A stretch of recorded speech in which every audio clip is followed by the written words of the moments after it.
और ब्रेड्थ में 3% एरर है, तो एरिया में कितना होगा? एरिया में हो जाएगा उनको ऐड करके बस 5%।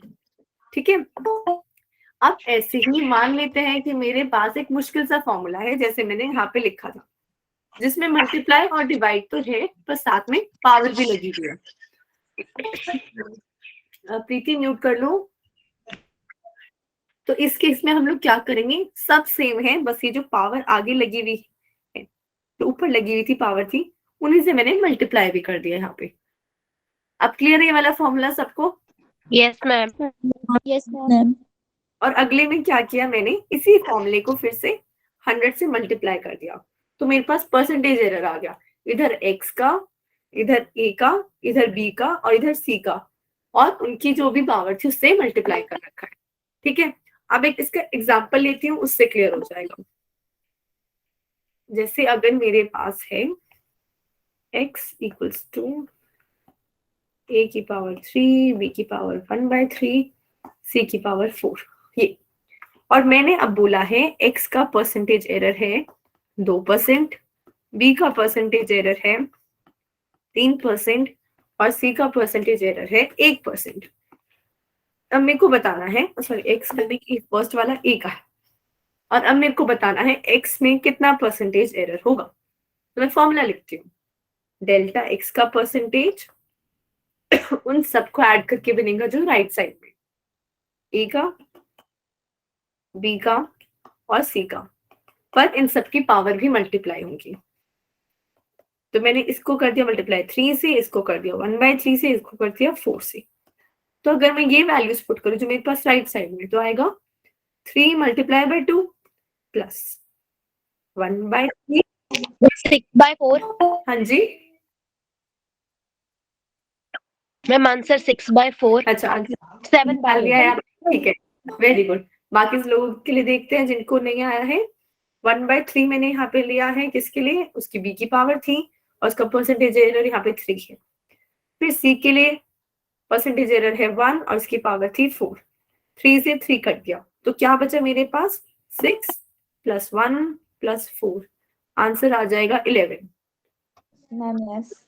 ठीक है, सबको समझ आया है कैसे आया 11? बस उनकी परसेंटेज पावर से मल्टीप्लाई करना है, बहुत इजी है, कुछ भी नहीं है।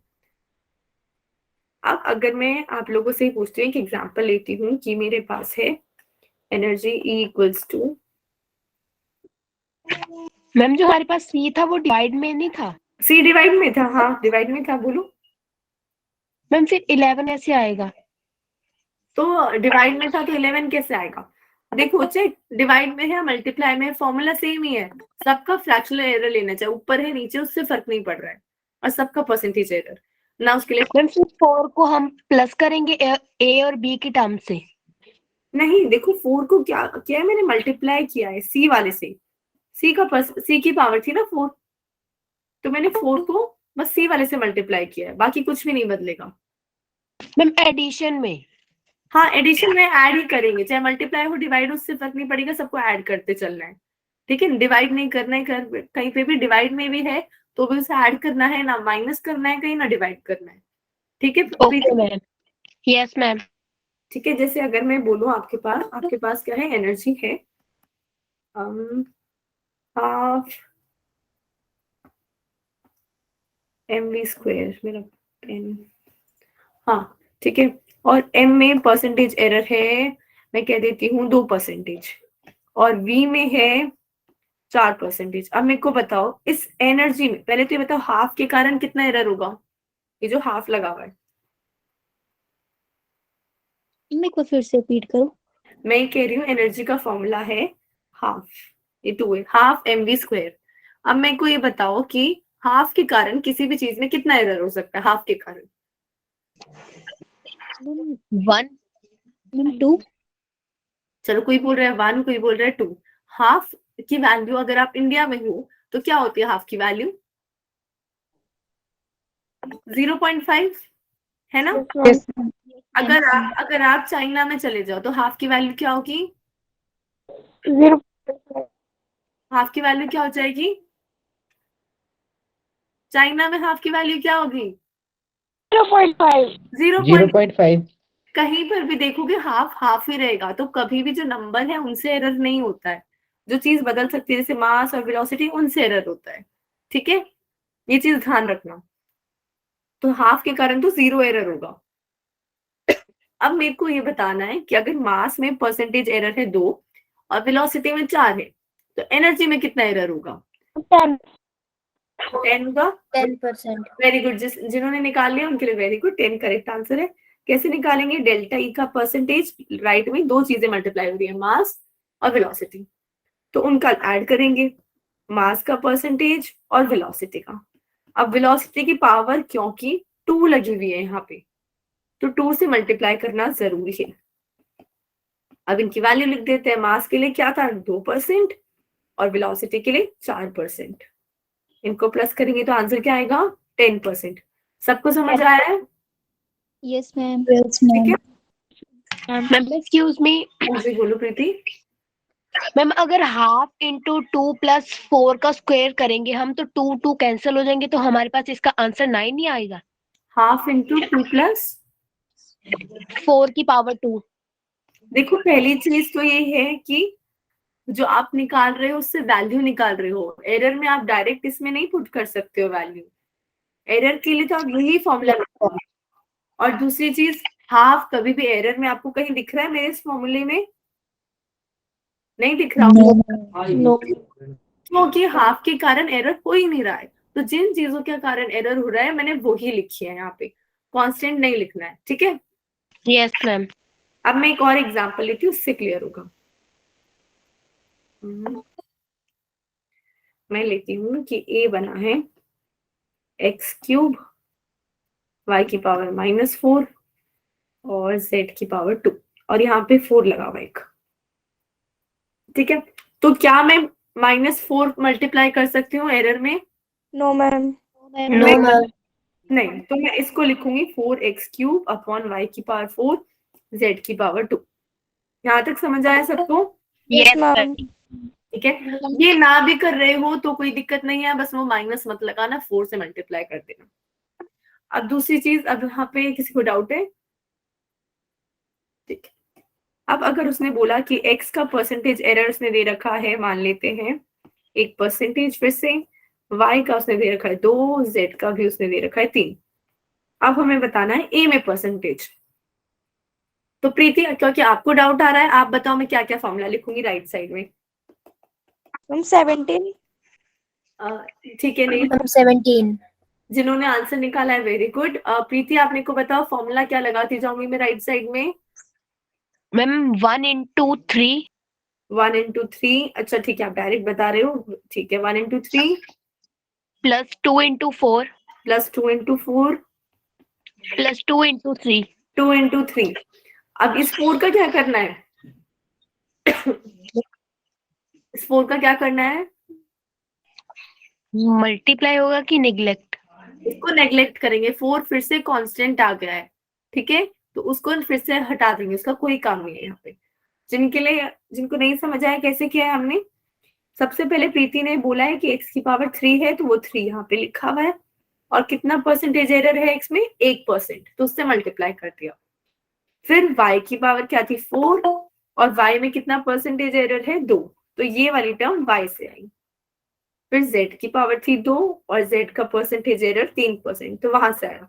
तो अगर हम आंसर कैलकुलेट करेंगे तो 3 + 8 + 6, आंसर आ गया हमारा 17%। क्लियर है सबको? अब यस मैम। डिवाइड है तो भी कोई कंफ्यूज नहीं होना है, वो सिंपल है, बस पावर पॉजिटिव रखनी है। ठीक है, अब अगर मैं आपको बोल रही हूँ कि मेरे पास एक स्फेयर है, उसकी वॉल्यूम ये होती है 4/3πr³। Yes, ma'am. अब मैं बोल रही हूँ आर में मेरा परसेंटेज एरर है 1%, नहीं 2% बता देते हैं चलो, कि आर में मेरा 2% एरर हो रहा है। तो अब बताओ वॉल्यूम में कितना होगा, क्या लग रहा है?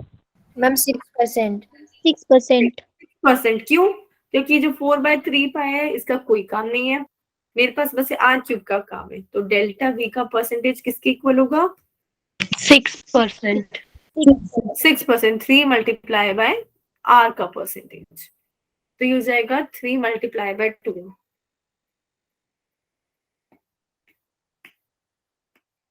6%। सबको समझ आया? Yes ma'am. ठीक है, तो यही हमारा एरर्स है, पूरा जो है सारे क्वेश्चंस इन्हीं टॉपिक पे बेस्ड है, कुछ अलग नहीं है। अच्छा, दूसरी चीज, ये जो यहाँ पे है, मान लो यहाँ पे, अब मैंने जैसे ये फॉर्मूला बनाया पावर वाला, और मेरे को बताना है एक्स क्या है, तो ये एक्स कैसे निकालोगे? जो असली में फॉर्मूला था वो यूज करना है, ए की पावर m लगा देना, b की power n divide by c की पावर p कर देना, इससे जो आंसर आएगा वो ही मेरा एक्स है। ठीक है, तो एक्चुअल चीज में हमेशा ही एक्चुअल काम करना है, कभी भी कुछ अलग नहीं करना है, तो उसमें कंफ्यूज मत होना। ये बात क्लियर है ये सबको? Yes ma'am. जैसे ये वाला क्वेश्चन है, इसमें अगर मेरे को बता दिया उसने कि रेडियस, मान मेरे पास वॉल्यूम आ रही है, उसने बोला रेडियस की वैल्यू उसने दी है 1 सेंटीमीटर और फिर वॉल्यूम निकालनी है, और मान लेते हैं मेरे पास वॉल्यूम आ रही है, मैं कैलकुलेट नहीं कर रही हूँ तो प्लीज चेक मत करना, 15 सेंटीमीटर क्यूब वॉल्यूम आ रही है, तो आप आंसर कैसे लिखोगे फाइनल? मेरे पास परसेंटेज एरर भी है और असली चीज भी है, तो आंसर कैसे लिखोगे? Ma'am 15 plus minus 6। बिल्कुल, वेरी गुड। हम लिखेंगे 15 प्लस माइनस कितना परसेंटेज एरर है? 6%। ठीक है, अब मेरे को बताओ यूनिट इस 6 के साथ लगेगी या 15 के साथ? मैम दोनों के साथ। दोनों के साथ। कभी आपके मार्क्स आते हैं तो मैम ये बोलते हैं कि 95 मैम 15 के साथ लगेंगे। 95 मीटर परसेंट ऐसे बोलती है ma'am? No ma'am. No ma'am. यही बोलते हैं ना 95%, तो इतना याद रखो, परसेंटेज में यूनिट नहीं आएगी कभी भी। ठीक है, यस मैम। सिर्फ इस वाले में आएगी, और क्योंकि ये वॉल्यूम है तो यूनिट हो जाएगी सेंटीमीटर क्यूब। Yes ma'am. ठीक है, अब इसके बाद हमारा जो इंस्ट्रूमेंट टॉपिक था वो करते हैं। अगर किसी ने असाइनमेंट सॉल्व किया और डाउट है तो वो बता दो एक बार, अगर नहीं किया है तो मैं एक बार इंस्ट्रूमेंट करा लेती हूँ, उसके बाद कुछ एक्स्ट्रा क्वेश्चंस मैं असाइनमेंट में से ही ले लूंगी, ताकि अगर कोई आप पे डाउट होगा तो वो भी क्लियर हो जाएगा। ठीक है, तो ये जो आप देख रहे हो आपके स्क्रीन पे, ये क्या है? एक नॉर्मल स्केल है जो आप डेली लाइफ में यूज करते हो, है ना? इसमें ये जो एक गैप है, ये क्या है? 1 सेंटीमीटर है, और ये जो एक छोटा गैप होता है, अब क्योंकि 1 सेंटीमीटर इक्वल्स टू 10 मिलीमीटर होता है, ये सबको पता है। Yes ma'am. अगर आप यहाँ ध्यान से देखो तो 1 से 2 के बीच में 10 लाइन है। ठीक है, तो मतलब ये जो एक छोटा सा डिस्टेंस है किसके इक्वल है? 1 मिलीमीटर के इक्वल है। अब मान लेते हैं मैंने यहाँ पे एक छोटी सी ऐसी लाइन ड्रॉ कर दी इधर, 3 के बाद। अब मेरे को बताना है वो 1 मिलीमीटर की है, 1.5 की है, या 2.5 की है, 2 की है। तो क्या मैं बता सकती हूँ? अगर 1.5 की है तो मैं उसे नहीं बता सकती। क्यों? क्योंकि जो सबसे छोटा डिस्टेंस ये स्केल मेजर कर रहा है वो सिर्फ 1 मिलीमीटर तक का है। उसके बाद तो मैं तुक्का मारू कि 1.5 है, 1.3 है, मेरे को नहीं पता है, मैं तुक्का ही मार सकती हूँ कि देख के ठीक है कि हाँ आधे तक आ तो रहा है, तो ठीक है, होगा इतना। बात समझ आ रही है? Yes ma'am. तो इसलिए जो बहुत छोटा डिस्टेंस है ये हम डेली स्केल से नहीं मेजर कर सकते, उसके लिए हम यूज करते हैं वर्नियर स्केल। वर्नियर स्केल क्या है? वो डिवाइस है जिसमें हम मेन स्केल भी होता है और एक और एक्स्ट्रा स्केल होता है, और उन दोनों को कंपेयर करके हम बहुत छोटे डिस्टेंस भी मेजर कर सकते हैं, जैसे 0.001 मिलीमीटर भी। जैसे अगर आप यहाँ ध्यान से देखो, ये मेरा पास वर्नियर स्केल है, उसके अंदर ये 2 जॉज होते हैं इधर, एक अपर जॉ एक लोअर जॉ। आपको जिस भी चीज का साइज मेजर करना है, जैसे आपको एक बॉल का डायमीटर फाइंड करना है, आप क्या करोगे? उस बॉल को यहाँ पे रख दोगे। अब आप सोचोगे तो बॉल गिर जाएगी, तो हम क्या करेंगे? इसको यहाँ से जो स्क्रू क्लैंप है ना, इसकी मदद से हम उसे धक्का दे सकते हैं कि भाई तू आगे चला जा, और हम उसे इतना आगे कर देंगे जब तक वो यहाँ पे फंस ना जाए। ये बात समझ आई सबको कैसे करते हैं? Yes ma'am. अब इसमें 2 स्केल होते हैं, एक तो मेन स्केल है, एक वर्नियर स्केल है। मेन स्केल को बोलते हैं एमएस, और वर्नियर स्केल को बोलते हैं हम वीएस। अब ये काम कैसे करता है वो देखेंगे, उससे पहले इसके कुछ यूजेस हैं, जैसे हम अलग अलग चीजें मेजर कर सकते हैं। अगर हमारे पास कोई भी छोटा ऑब्जेक्ट है उसका साइज मेजर कर सकते हैं, हाइट मेजर कर सकते हैं, डायमीटर का, डायमीटर फाइंड कर सकते हैं, स्क्वायर है, सर्कल है, कोई भी चीज। या फिर अगर कोई बर्तन है जैसे ग्लास है तो उसके अंदर हम देख सकते हैं वो कितना गहरा है, डेप्थ कितनी है उसकी। या फिर इंटरनल डायमीटर का मतलब क्या है, ये वाला, ये अंदर वाला डिस्टेंस कितना है, ठीक है। तो ये सब हम मेजर कर सकते हैं वर्नियर कैलिपर से। काम कैसे करता है, ये आप लेफ्ट साइड में देखो, हमने यहाँ से इसे पुश करा, यहाँ पे हम अपना ऑब्जेक्ट रखेंगे जो भी हमें मेजर करना है। उसके बाद हम उसे धक्का देंगे तो आगे उसको फिक्स कर लेगा। इतनी बात समझ आई? Yes ma'am. Yes ma'am. अब अगर राइट साइड में देखो, ये हमारे पास क्या है, स्केल है। तो और इसमें लाइनें बनी हुई है। जो मेन स्केल है वो वैसा ही स्केल होता है जैसा हम यूज करते हैं। और जो वर्नियर स्केल है, ये छोटे वाला, ये जो जिसके ऊपर लिखा हुआ है ड्रैग मी हॉरिजॉन्टली, वो वाला स्केल, उसमें क्या है, उसमें कुछ लाइंस बनी होती हैं।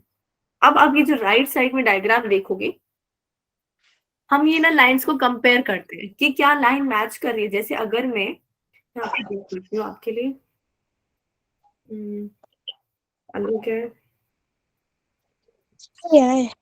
मेरे को आप 1 मिनट दोगे, ये ना पीपीटी इस डिवाइस पे वर्क नहीं करती है, मैं दूसरे डिवाइस से लॉग इन करती हूँ एक बार, ठीक है, 1 सेकंड।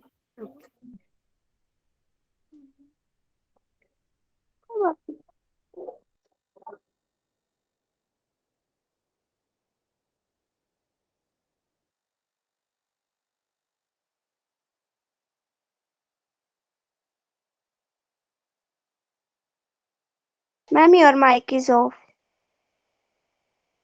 मैं ये कह रही थी जब तक किसी और को कोई और डाउट है तो वो पूछ सकता है।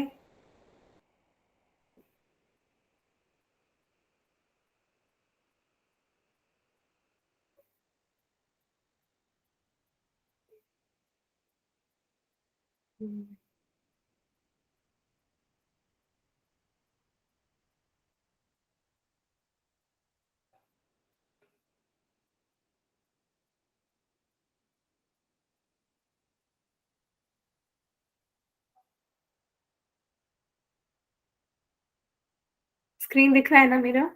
Yes ma'am. Yes ma'am. तो अब देखो यहाँ पे क्या है, मेरे पास ये स्केल है।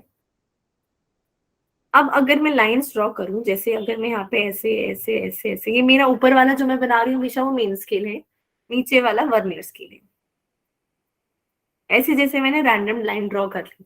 अब मेरे को देखना है कितनी लाइन मैच कर रही है ऊपर वाले के साथ और नीचे वाले के साथ। एक तो मेरे को ये चीज देखनी है, दूसरी मेरे को ये देखना है कि जैसे उसकी तो 10 लाइन आ गई, और सॉरी उसकी तो सिर्फ 9 ही लाइन आई है यहाँ तक अगर आप देखो, पर नीचे वाला पूरा 10 तक पहुंच गया। तो कौन सा बड़ा स्केल है, मेन स्केल बड़ा है या वर्नियर बड़ा है? Vernier scale. मेन स्केल बड़ा है, वर्नियर स्केल छोटा है। अगर आप दोनों को कंपेयर भी करो तो देखो, ये मेरा मेन स्केल है, ठीक है, और वर्नियर तो यहीं पे खत्म हो गया। Yes ma'am. तो कौन सा बड़ा, मेन स्केल बड़ा है। मेरे को ये देखना है कि जैसे इस केस में नीचे वाले की 10 लाइन ऊपर वाले की 9 लाइन की इक्वल है, तो मेरे को ऐसे देखना होता है कि कितनी लाइन किसके बराबर। ये बात समझ आई? दो चीजें चेक करनी है, एक तो कितनी लाइन किसके बराबर है, और दूसरी कितनी मैच करती है जब मैं एक जगह पे रखा हुआ है। वहां पे वो मेन स्केल नहीं बोलेंगे क्वेश्चन में, वो ऐसे बोलते हैं MSD और VSD। ये महेंद्र सिंह धोनी नहीं है।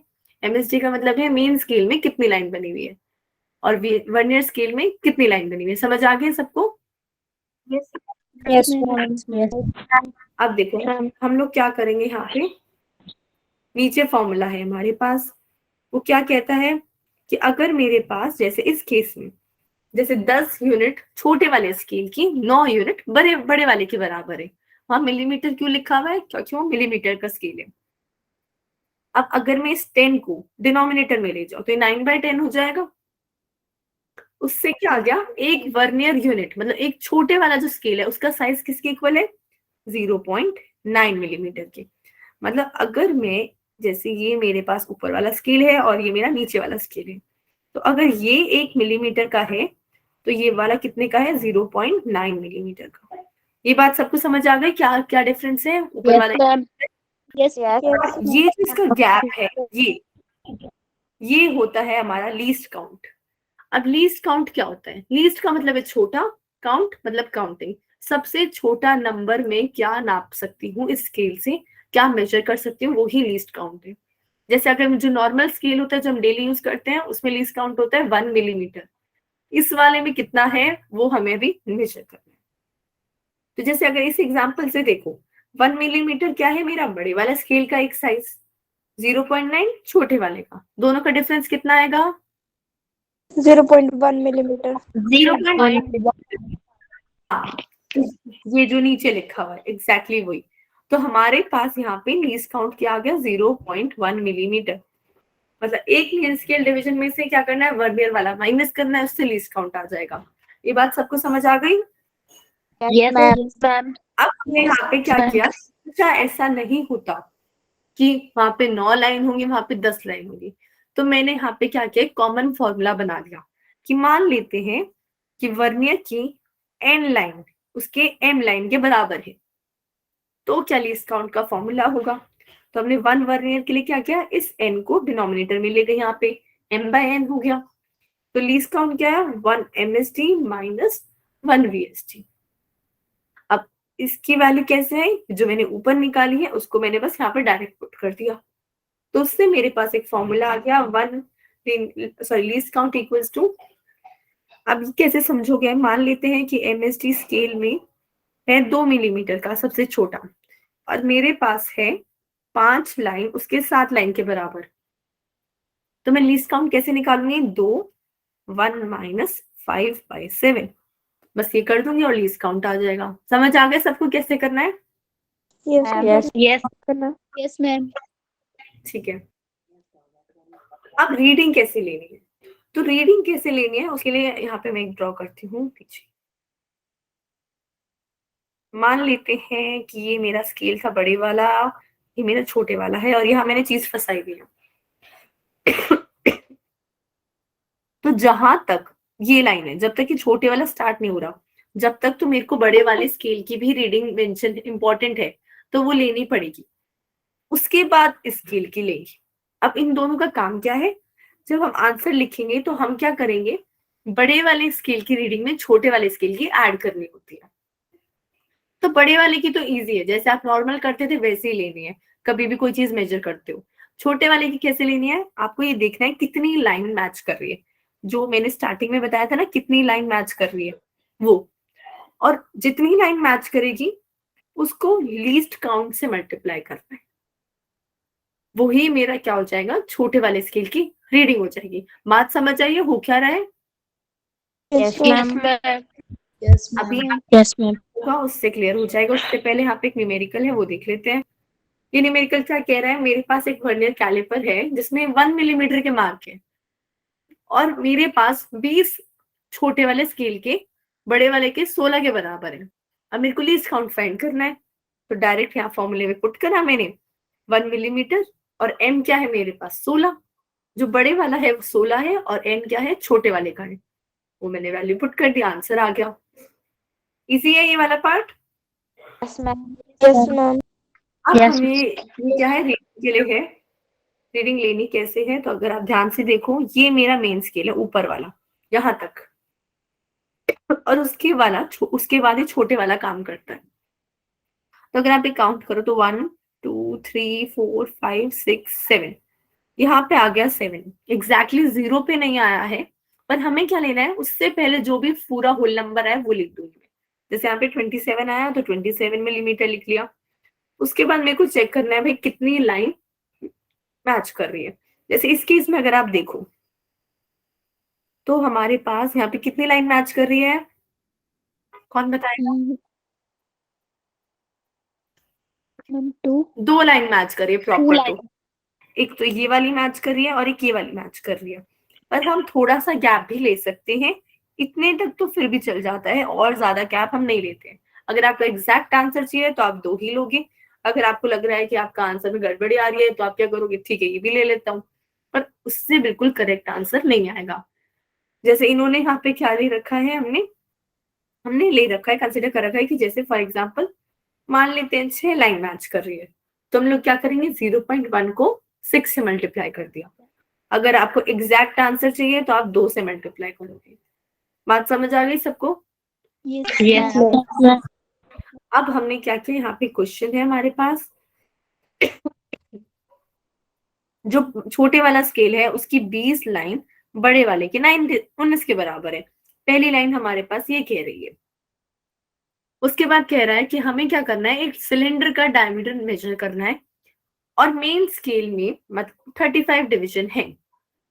मतलब जब तक छोटे वाला स्केल स्टार्ट नहीं हुआ था, जब तक ऑलरेडी 35 मिलीमीटर की रीडिंग हो चुकी थी। उसके बाद उसने बोला जो 4th डिवीजन है, उसका मतलब है जो 4 लाइन है वर्नियर स्केल की वो मैच कर रही है बड़े वाले के साथ। ठीक है? हाँ, तो हम लोग सबसे पहले हमने क्या किया, हमने किया यहाँ पे लीस्ट काउंट निकाला। हमें पता था 20 19 के साथ मैच कर रही है, हमने डिवाइड कर दिया तो एक वर्नियर की वैल्यू आ गई। जैसे एक वर्नियर की वैल्यू आ गई, मैंने उन दोनों को सब्ट्रैक्ट करके लीस्ट काउंट निकाली। यहाँ पे जो देखो, आप खुद देखो कितना छोटा है, 0.005 सेंटीमीटर, मतलब इतना छोटा भी हम मेजर कर सकते हैं। फिर मेन स्केल रीडिंग थी 35 मिलीमीटर, इन्होंने यहाँ सेंटीमीटर में हमने लिखा हुआ है 3.5 सेंटीमीटर। अब लीस्ट काउंट तो ये आया था। अब क्वेश्चन में बोला हुआ था कितनी लाइन मैच कर रही है, 2. 4 मैच कर रही है। 2 तो हमने पहले वाले में खुद निकाली थी, इसमें Yes, question ma'am. Yes, ma'am. 4 match कर रही है। तो मैंने लीस्ट काउंट को 4 से मल्टीप्लाई कर दिया और उन दोनों को ऐड कर दिया। अब एक चीज ध्यान रखना, जब आप मेजर करोगे ना, वो हमेशा डायमीटर बताएगा। तो अगर रेडियस पूछा है ना, तो आपको उसका हमेशा हाफ करना पड़ेगा, क्योंकि आप उसके अंदर फंसा रहे हो तो वो आधा नहीं बता सकता, वो पूरा का पूरा साइज बताएगा। ये बात समझ आ गई सबको? Yes, ma'am. Yes, ma'am. और दूसरी चीज, अभी इन पेपर के लिए कोई ये नहीं बोलेगा कि असाइनमेंट्स में कि लाइन मैच करो, वो आपको नंबर बता देंगे कितनी लाइन मैच कर रही है। ये फ्यूचर में जब आप कॉलेज जाओगे तब काम आएगा। अब देखो जीरो एरर का क्या मतलब है, वैसे समझ लो पहले। मान लो आप वेट मशीन पे खड़े हो, आपका वेट है 50 kg, पर उसके ऊपर ना जब कुछ भी नहीं रखा हुआ तब भी वो 5 किलो दिखा रहा है, तो आपका वेट कितना दिखाएगा, वो 55। आप सोचोगे भाई मेरा वेट बढ़ कैसे गया, पर एक्चुअली में क्या है, वो 0 पे तो आता ही नहीं है, वो 5 से शुरू होता है। तो आप अपना असली वेट निकालने के लिए क्या करोगे, 55 में से 5 को माइनस कर दोगे, है ना? ऐसे ही अगर आपके पास मान लो एक वेइंग मशीन है जो -5 से शुरू है, 0 से नहीं, -5 से, तो क्या करेगी, वो आपका वेट 45 दिखाएगी। आप सोचोगे आपने तो एक्सरसाइज भी नहीं करी और आप पतले हो गए, पर एक्चुअली में क्या है, वो मशीन पीछे भाग रही है, वो 0 पे कभी आई ही नहीं। तो आपको असली आंसर निकालने के लिए क्या करोगे, आप 45 में 5 और जोड़ दोगे। ये बात समझ आई सबको? Yes, ma'am. तो हो क्या रहा है, जब मशीन को 0 होना चाहिए था वो 0 नहीं आ रही है, उसको कहते हैं जीरो एरर। या तो मशीन आगे भाग रही होगी या मशीन पीछे भाग रही होगी। जैसे इस केस में यहाँ पे हमने बना रखा है, जब हम लोग कोई भी सामान नहीं डालते हैं वर्नियर स्केल में, तो मेन स्केल का 0 नीचे वाले के 0 के साथ मैच करना चाहिए, बिल्कुल ऐसे कि ऊपर का 0 है और नीचे का 0 है। पर कभी कभी ऐसा नहीं होता, उसे ही कहते हैं जीरो एरर। तब हम क्या करेंगे, जो भी हमारा आंसर आ रहा है उसमें वो एरर प्लस कर देंगे या माइनस कर देंगे। जैसे आप अपने वेट में 5 या तो प्लस कर रहे थे या माइनस कर रहे थे। अब वो 2 टाइप का होता है, या तो वो आगे भाग रहा है, जैसे आपका वेट वो 5 ज्यादा दिखा रहा था, तो आप आंसर क्या करोगे, उसमें से 5 को माइनस कर रहे थे, वही हमने यहाँ पे किया है। हम क्या करेंगे, फाइनल आंसर में जो भी हमारा पूरा आंसर आ रहा है उसमें से मैंने उसको माइनस कर दिया, जो फालतू चीज है। अब ये फालतू चीज कैसे निकालेंगे, आप ये सोच रहे होगे कि हमें कैसे पता चलेगा वो कितना आगे भाग रहा है। तो जब यहाँ पे ना कोई भी सामान नहीं होगा, कोई भी चीज नहीं होगी, तब हमें देखना है कि इस टाइम पे कितनी लाइन मैच कर रही है। जैसे सपोज 5 मैच कर रही है, तो आप उसको फिर लीस्ट काउंट से मल्टीप्लाई कर दोगे, 0.5 आ गया। तो आपको इससे ये पता चलेगा कि कितना आगे या पीछे भाग रहा है। ये समझ आ गया कैसे निकालना है, कितना एरर हो रहा है? Yes, ma'am. अब ऐसे ही हमारे पास नेगेटिव एरर है, उसमें क्या है, अगर आप ध्यान से देखो नीचे वाला स्केल पीछे रह गया है, ऊपर वाले का तो 0 आगे चला गया, नीचे वाले का पीछे रह गया। तो इस केस में वही सब करना है, बस हमें आंसर में ऐड करना पड़ेगा। ये केस है जब आपकी वेइंग मशीन पीछे चल रही थी, आपका वेट 45 दिखा रही है जबकि है 50। अब क्या करते हैं, एक नई चीज है स्क्रू गॉज। स्क्रू गॉज का क्या काम है, जैसे ही वर्नियर कैलिपर का था, बहुत छोटा साइज हम निकाल सकते हैं इससे। जैसे अगर आप अपना बाल देखो, बहुत पतला होता है, आप बता सकते हो उसका रेडियस क्या है? बता सकते मैम हो? स्क्रू गॉज की हेल्प से हम उसका रेडियस बता सकते हैं। स्क्रू गॉज की हेल्प से हम उसका रेडियस बता सकते हैं। अब स्क्रू पता है सबको क्या होता है, हम उसे Yes, ma'am. करके Yes. फिट करते हैं, यस उसे मैम।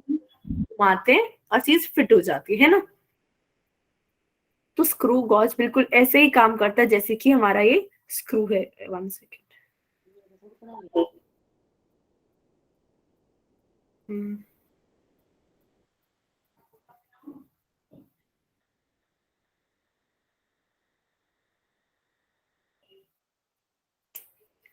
तो स्क्रू गॉज बिल्कुल वैसे ही काम करता है जैसे कि हमारा डेली लाइफ का स्क्रू है। अब इसको ना ध्यान से देखो आप, इसमें एक चीज होती है पिच। मान लो कि आपने एक पार्क का चक्कर लगाया और ये आपके दिख रहा है डिस्टेंस जो मैंने मार्क करा है छोटा सा। Yes ma'am. Yes, ma'am. तो आप ये समझो कि आपने ना एक पार्क का चक्कर लगाया, आपने 20 चक्कर लगाए और आपने 40 किलोमीटर ट्रैवल करा। अब मेरे को बताओ एक चक्कर में कितना ट्रैवल करा? Ma'am 1 pitch. Ma'am, 2. एक चक्कर में कितना? 2 किलोमीटर ट्रैवल करा, राइट तनिष्क? हमने क्या किया, 2 किलोमीटर ट्रैवल करा एक चक्कर में। वही जो डिस्टेंस है कि हम कितना आगे बढ़ रहे हैं एक चक्कर में, वो क्या होता है, पिच होती है। हम क्या करते हैं, इस पेच को घुमाते हैं, स्क्रू को घुमाते जाते हैं, वो कुछ आगे बढ़ता जाता है, उससे हम पिच निकाल सकते हैं। ये बात समझ आइए सबको, पिच क्या होती है? Yes, ma'am. Yes, ma'am. Ma'am repeat करना। देखो, जब हम लोग जैसे पार्क में घूम रहे हैं, हमने क्या करा, 20 चक्कर लगाए और हमने 40 किलोमीटर पूरे कर लिए, तो एक चक्कर में कितने किलोमीटर का बना हुआ था? 2 kilometer. 2 किलोमीटर का बना हुआ था। वही कि एक चक्कर में हम लोग कितना घूमे हैं, उसी को कहते हैं पिच। Yes ma'am. अब ठीक है, समझ आ गया सबको पिच क्या होता है? Yes ma'am. देखो पिच यहाँ पे लिखा हुआ भी है, it is the distance completed in one rotation, या फिर 2 कंसेक्यूटिव थ्रेड, मतलब ये जो 2 स्क्रू के बीच में ऐसे ऐसे बनता है, इसके बीच में कितना डिस्टेंस है, उसको क्या कहते हैं, पिच कहते हैं। अब ये काम कैसे करते हैं, हमारे पास यहाँ पे रैचेट स्टॉप है, हम लोग यहाँ से उसको घुमाने लगते हैं, ये चीज गोल गोल घूमती है और यहाँ पे हमने वो चीज रखी होती है जो हमें मेजर करनी है। जैसे ही उसे घुमाएंगे ये आगे बढ़ता जाएगा और हमारे पास रीडिंग आती जाएगी। रीडिंग कैसे आएगी वो भी अभी मैं बताऊंगी, पर बेसिक चीज समझ आइए करते कैसे हैं। Yes, ma'am. Yes, ma'am. वहां पे 2 स्केल थे, मेन और वर्नियर। यहाँ पे एक मेन स्केल है और एक सर्कुलर स्केल है, वर्नियर नहीं होता है, यहाँ पे सर्कुलर स्केल होता है। अब देखो यहाँ पे हमारे पास क्या है, एक सेकेंड, ये हमारे पास एक थिम्बल, 2 स्केल है, थिम्बल और स्लीव। अब अगर आप खुद सोचो, अगर मेरे को कोई चीज मेजर करनी है तो आप क्या करोगे, इस थिम्बल को आगे बढ़ाते जाओगे, बढ़ाते जाओगे, बढ़ाते जाओगे। ये अगर जितना आगे जाता जाएगा, ये स्लीव तो थोड़ा सा दिखेगा ना, इसके ऊपर चढ़ता जा रहा है। Yes ma'am. Yes, ma'am. अगर हमें छोटी चीज मेजर करनी है तो ये और आगे और आगे और आगे बढ़ता जाएगा, जितना वो आगे चला गया मतलब उतना छोटा हम साइज मेजर करना चाहते हैं। ये बात क्लियर हो गई? Yes, Yes. ma'am. Yes, ma'am. ठीक है, मैम हाँ जी बोलो, नहीं है ना डाउट? अभी देखो ये हमारा एक्शन है, यहाँ पे कैसे काम करता है, एक बार हमने क्या किया, रैचेट्स की मदद से वो मूव कर रहा है और वहां पे बॉल है, उसको जाके वो मेजर करना चाहता है। और नीचे पिच का फॉर्मूला लिखा है कि हमने कितना डिस्टेंस मूव करा और कितने रोटेशन करे, वही जो मैंने पार्क के एग्जाम्पल से बताया था, वही सेम फॉर्मूला यहाँ पे लिखा हुआ है। क्लियर है सबको? Yes ma'am. Yes, ma'am. Yes. अब लीस्ट काउंट क्या होता है? अब मान लेते हैं कि आपके पास पार्क में 10 पेड़ है, ठीक है, 10 पेड़ है और पूरे पार्क का जो डिस्टेंस है वो भी क्या है, वो 20 किलोमीटर है। एक चक्कर क्या है, 20 किलोमीटर का है। अब आपको ये बताना है कि 2 पेड़ के बीच में कितना डिस्टेंस है, तो क्या बताओगे, 20 डिवाइड बाय 10 करोगे ना, Yes, ma'am. Yes, आपके ma'am. पास आ जाएगा 2 किलोमीटर। अब Yes, लीस्ट ma'am. काउंट क्या है, हमारे पास पिच से ये तो पता चल गया कि एक चक्कर कितने का है। अब हमें ये नहीं पता अगर मैं इसको हल्का सा घुमाऊंगी तो कितना वो घूमेगा, तो कितना डिस्टेंस हो जाएगा, उसको क्या कहते हैं, लीस्ट काउंट कहते हैं। जैसे अगर आप ये ध्यान से देखो, ये जो हमारे पास ऊपर सर्कुलर स्केल है इधर, उसमें जो लाइंस बनी हुई है ऐसे ऐसे ऐसे ऐसे, वो क्या है, मेरे अलग अलग पेड़ है और मेरे को देखना है इन पेड़ों के बीच में डिस्टेंस कितना है, तो वो क्या हो गया, मेरा लीस्ट काउंट हो गया। क्लियर हो गया? Yes, ma'am. ठीक है, एक सेकंड।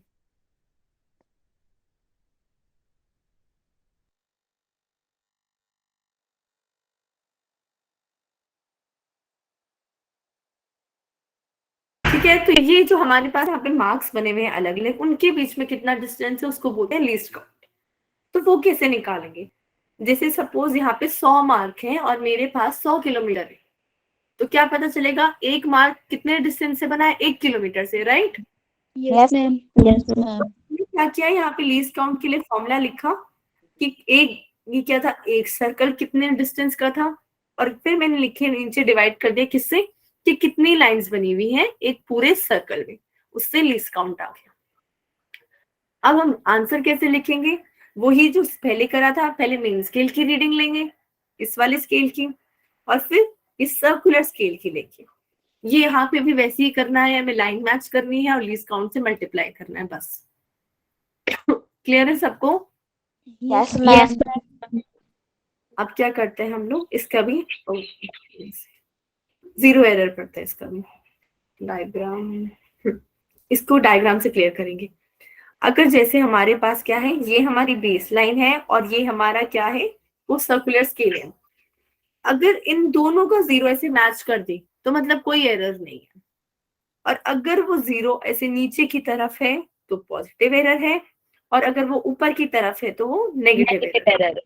वही सेम चीज जो वहां पे थी, और वैसे ही हम रीडिंग निकालेंगे, उतना प्लस कर देंगे, उतना ही सब्ट्रैक्ट कर देंगे। अब हम लोग फिर से वही यहाँ पे सेम ही चीज है कि रीडिंग कैसे लेंगे, लीस्ट काउंट लेंगे। जब हमने कोई भी चीज नहीं रखी हुई तब देखेंगे कितनी लाइन मैच कर रही है, और उसको अगर पॉजिटिव या नेगेटिव है तो उसके हिसाब से हम ऐड या सब्ट्रैक्ट कर देंगे। अब हम एक न्यूमेरिकल करते हैं यहाँ पे, ऐसे सेम ऐसे सिमिलर न्यूमेरिकल आपके असाइनमेंट में भी होगा कि अगर एक स्क्रू है वो 1 मिलीमीटर घूम रहा है 2 रोटेशन में, तो सबसे पहली बात तो ये है कि वो 1 मिलीमीटर 2 रोटेशन में घूम रहा है, तो एक में कितना घूमेगा एक रोटेशन में, हाँ मीटर है, और एक रोटेशन में जो डिस्टेंस घूमता है उसको क्या कहते हैं, पिच। हाँ, ये क्या आ गई है, ये मेरी आ गई है पिच। अब मेरे को ये बता दिया उसने, एक सर्कल में कितनी लाइन बनी हुई है, 500 लाइन बनी हुई है, 500 डायमेंशंस। अब मेरे को बताना है लीस्ट काउंट, तो मैं क्या करूंगी, पिच को किससे डिवाइड करूंगी, तो लीस्ट काउंट आएगा 500। मैम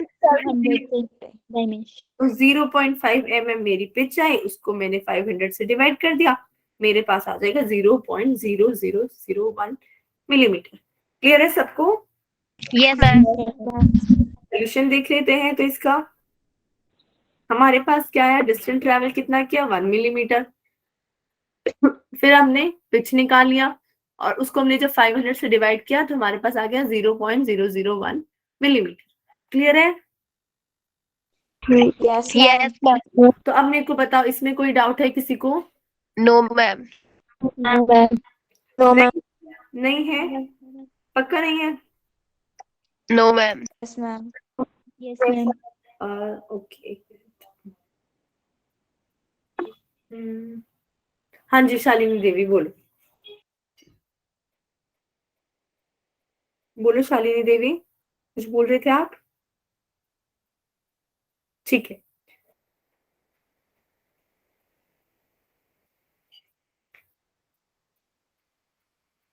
तो अब हम लोग कुछ क्वेश्चंस करते हैं उस असाइनमेंट के, ताकि आपका अगर कोई डाउट हो तो वो क्लियर हो जाएगा। ठीक है, असाइनमेंट। अब अगर मैं ये पूछूं कि अगर मेरे पास वर्नियर स्केल है और मैं उससे क्या कर रही हूँ, मेजर कर रही हूँ साइज, तो मैं किस चीज का साइज मेजर कर रही हूँ, बताओ? Cylinder. सिलेंडर, अच्छा लंबाई मेजर कर रही हूँ या मैं वेट मेजर कर रही हूँ या टाइम मेजर कर रही हूँ? मैम लेंथ मेजर कर रहे हैं। अच्छा, लेंथ अब मैं कुछ और क्वेश्चन पूछती हूँ आपके टेस्ट के लिए।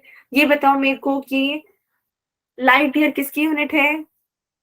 डिस्टेंस डिस्टेंस की यूनिट है। चंद्रशेखर लिमिट?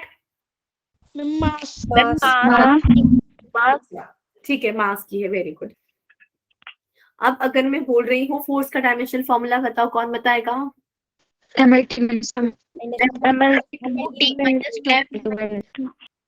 वेरी गुड, सबको ऊपर है, वेरी गुड।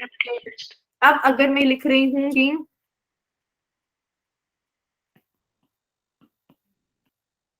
ये m मेरा मास है और ये x है, x पोजीशन है और t टाइम है, तो a की डायमेंशन कौन बताएगा?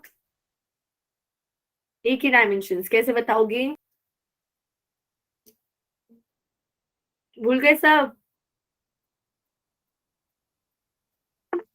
हाँ रुशिल बताओ। मैम ए की डायमेंशन ML-1। ML-1, जिनको नहीं समझ आया वो देख लो। यहाँ पे मास है तो ये दोनों भी मास के इक्वल होंगी।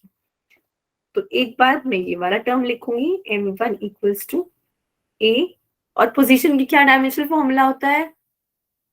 Ma'am L। हाँ, तो ये L आ गया। अब इस L को उधर ले जाते हैं तो हमारे पास आएगा m/L। तो ये क्या बन गया? ML-1। अब कौन कौन बताएगा मेरे को b का डायमेंशनल फॉर्मूला? रुशिल के अलावा कोई है? हाँ बताओ, तनिष्क बताओ। Tanishq? Ma'am add MT-1 MT-1, very good. कैसे आया? m इधर था, b उधर, कैपिटल T उधर। अब ये t नीचे चला जाएगा तो हमारे पास हो जाएगा MT-1। वेरी गुड, ये तो इजी सा क्वेश्चन था। अब अगर मैं आपसे असाइनमेंट का ही क्वेश्चन पूछती हूँ कि मेरे पास है, अच्छा यंग्स मॉडुलस y होता है, उसका किसको पता dimensional formula? Young's modulus, Neha Kumari? ML-T-2 ML T-2 नहीं, मैम ML-1 T-2 बिल्कुल सही है, ML-1 T-2। कैसे आया? यंग्स मॉडुलस का सेम होता है प्रेशर के जैसा, याद रखना। ये बनता है स्ट्रेस अपॉन स्ट्रेन से। अच्छा, स्ट्रेन का क्या डायमेंशनल फॉर्मूला होता है, कौन बताएगा?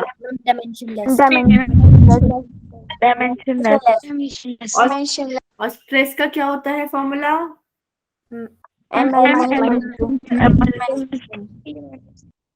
स्ट्रेस सेम होता है force upon area, ML-1 T-2। तो वही जो प्रेशर का था वही हमारे पास क्या आ गया? यंग्स मॉडुलस का आ गया। क्लियर है सबको? यस मैम अब अगर मैं पूछूं कि न्यूटन सेकंड किसकी यूनिट होती है? बताओ, क्या बोल रहे थे विशाल? वो बता रही हूँ F is equal to M में होता है ना। हाँ, तो न्यूटन सेकंड किसकी हो जाएगी? इतना तो आपको पता चल गया, न्यूटन किसकी होती है? फोर्स की होती है, और टाइम की होती है। तो मैं impulse force into time, impulse को, हाँ इम्पल्स। और वरना आप सबको ये पता है फोर्स क्या होता है? Change of momentum upon time, dp upon dt। ये सबको पता है। यस मैंने फोर्स टाइम से मल्टीप्लाई कर दिया तो क्या बनेगा? मोमेंटम। मोमेंटम भी बोल सकते हो और इम्पल्स भी बोल सकते हो, change of momentum he impulse होता है। ठीक है, याद रखना कि कौन है। अगर आपको नहीं भी समझ आ रहा ना, ऑप्शंस में से ना सब में फॉर्मूला लगा देना, मैच कर जाएगा। अब क्या करते हैं, अगर मेरे पास है ये क्वेश्चन f इक्वल्स टू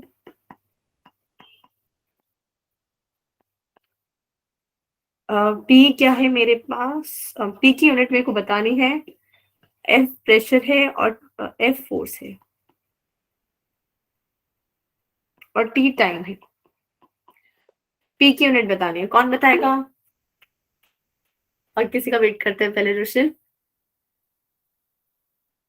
कौन बताएगा? जल्दी बताओ, ट्राई करो, गलत होगा मैं हेल्प करूंगी। हाँ प्रीति स्टार्ट करो, चलो बताओ। MLT-1। MLT-1 बोला है, क्या ही करेक्ट है? बाकी लोग क्या कह रहे हैं? करेक्ट है नेहा कुमारी?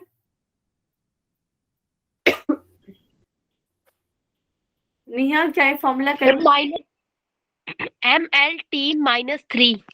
अच्छा MLT-3 बोल रही है। अब हम चेक करते हैं कौन सा सही है। पहले ये बताओ कितने लोग एग्री कर रहे हैं फॉर्मूला सही है? अगर आप लोग को लग रहा है सही है तो बस बोल दो सही है, सही है, सही है। फॉर्मूला होगा MLT-1। MLT-3 फोर्स होता है MLT-2 और यहाँ पे है P और टाइम की पावर -1। इस टाइम को उधर ले जाते हैं, है ना? तो ये यहाँ से मैंने गायब कर दिया। अब क्या बनेगा? मास तो एज इट इज, लेंथ भी एज इट इज। ऊपर जाके पावर सब्ट्रैक्ट होती है। Yes ma'am. 2 था, इसमें से सब्ट्रैक्ट होगा क्या? -1, है ना? तो ये आ जाएगा T की पावर -1। तो पहले सही बोला था आपने, यस गलत कर दिया, ठीक है? हाँ जी, मत बोलो। अच्छा, अब अगर मैं ये पूछूं कि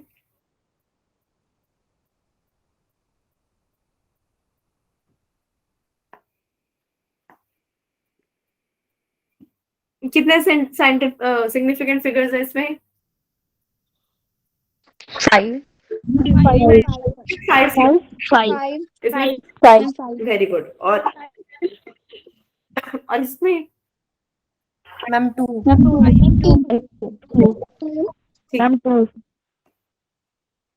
राउंड ऑफ करो इसका अप टू 1 डेसिमल प्लेस।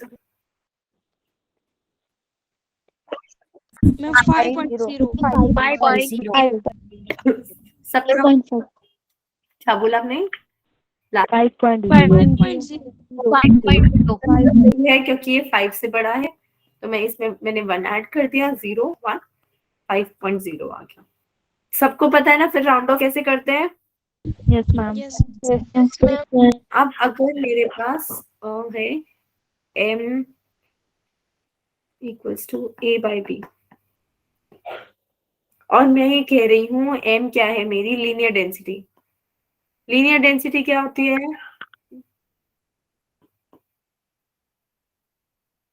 किसी को पता है लीनियर डेंसिटी क्या होती है?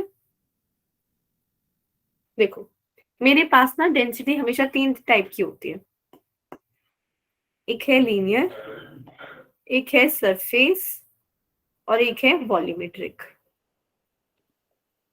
फर्क क्या है? लीनियर में मास अपॉन लेंथ लेते हैं, सरफेस में मास अपॉन एरिया लेते हैं और वॉल्यूम में मास अपॉन वॉल्यूम लेते हैं। सब सेम है, बस लीनियर में लेंथ से डिवाइड करना है, सरफेस में एरिया से डिवाइड करना है, वॉल्यूम्स में v से डिवाइड करना है। बात समझ आ गई?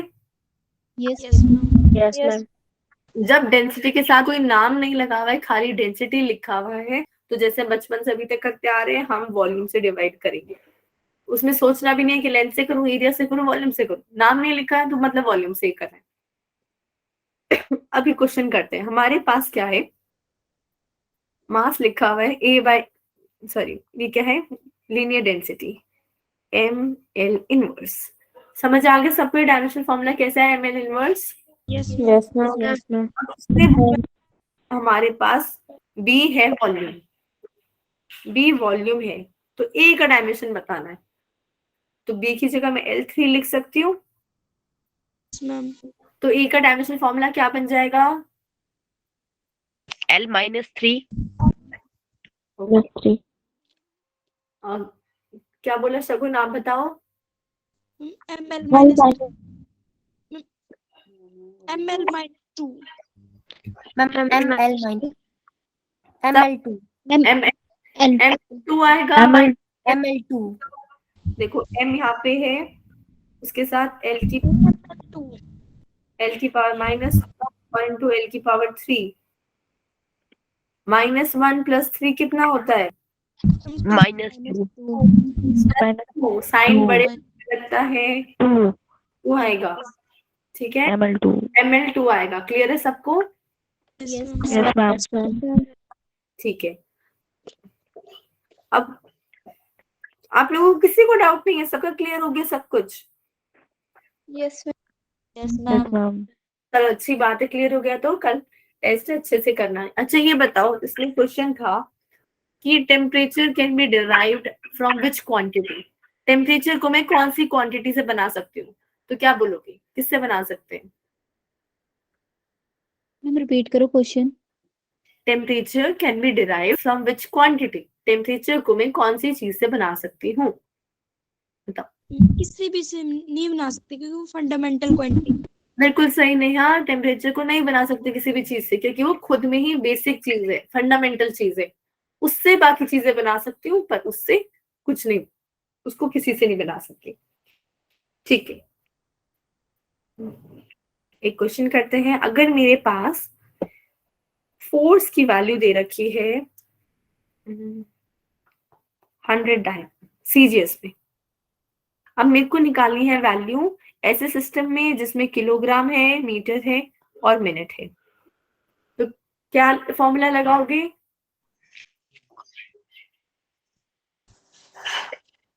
SI सिस्टम ऐसा ही सिस्टम नहीं है, यहाँ पे टाइम तो मिनट में आ गया। मैम CGS में करेंगे। m1/m2 हाँ बिल्कुल सही, वो वाला फॉर्मूला यूज करेंगे। नहीं, हाँ पूरा फॉर्मूला बताओ। m1/m2 m1/m2 power a l1/l2 power b और t1/t2 पावर c। अब ये ए बी सी कैसे निकालोगे नेहा? मैम फोर्स के डायमेंशन इक्वल करके एल टी माइनस 2 फोर्स के डायमेंशन से निकाल देंगे। ए क्या है मेरे पास? 1 है, क्या है 1 है, और -2। मैम आंसर आएगा -2 पर आप एक चीज भूल गए, यहाँ पे N1 भी होता है और वो यहाँ 100 है, ठीक है। Yes ma'am. अब यहाँ पे बस वैल्यू पुट करते जाते हैं। M1 कितना है?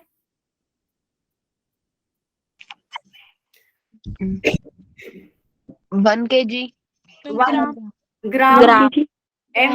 M1 वो होता है जहां से मैंने शुरू किया है, यहाँ पे डायन है तो ग्राम, 1 ग्राम और M2 क्या है? किलोग्राम kg मतलब 1000 ग्राम। ऐसे ही L1 क्या है? 1 minute 1 centimetre sorry centimetre L2 क्या है? 100 सेंटीमीटर 100 सेंटीमीटर। T1 क्या है? 1 सेकेंड। 1 सेकेंड। मैम आपने पेपर को मीटर मिनट क्यों लिखा है? वो उसने क्वेश्चन में बोला हुआ है कि ऐसे सिस्टम में वैल्यू फाइंड करनी है जिसमें टाइम मिनट में होना चाहिए, ठीक है। तो T2 क्या हो जाएगा? 60 सेकेंड 60 सेकेंड, इसकी पावर -2। फाइंड करते हैं फटाफट।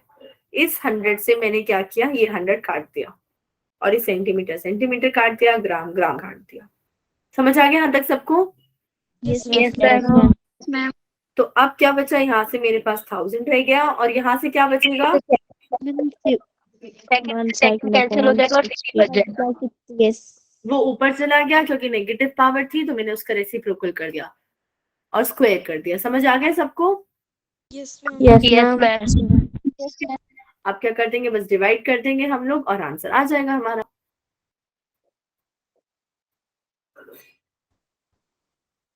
तो आंसर आ गया मेरे पास 3.6। क्लियर है सबको? यस ठीक है, तो अच्छे से टेस्ट देना सब लोग, और किसी को डाउट है तो पूछ लो अभी। No ma'am. No ma'am. नहीं है? अगर फिर भी कोई डाउट आ रहा है तो आप लोग मेरे को व्हाट्सएप कर देना। नंबर है ना सबके पास? ठीक है, यस मैम। ओके। तो अगर आपकी और भी क्लास है तो आप ज्वाइन कर सकते हो, मैं बस एंड कर रही हूँ अभी, ठीक है? All the best. Thank you ma'am. Thank You you. ma'am. Thank you ma'am. और happy Christmas. Happy Same Christmas to you. Ma'am. Same to you. Okay, हाँ जी बोलो, कोई बोल रहा था कुछ? मैम नंबर नहीं है। नंबर नहीं है? ओके, लिखो 8, मैं यहाँ पे लिख देती हूँ 8383, सॉरी एक सेकेंड, स्क्रीन